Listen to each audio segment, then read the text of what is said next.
పెద్ద అమ్మాయిని దిగవెళ్ళి ఇచ్చాను, పనోడి దిగవెళ్ళి. నేను పిల్లల దాని కోసమని పిల్లని చూద్దామని వచ్చాను.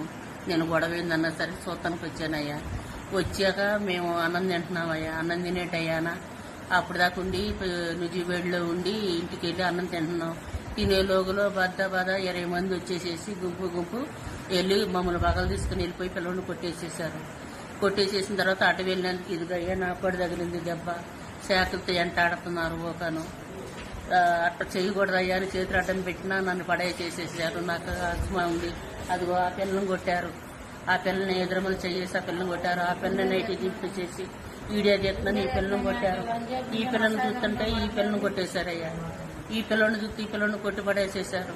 ఇక చదువుకునే పిల్లలు ఇద్దరు ఉంటాళ్ళు వీడియో తీసారయ్యా. ఇదంతా మాకు ఎట్టగట్ట రక్షణ జరిగేటట్టు చేయండి, మీకు దండం పెడతారు.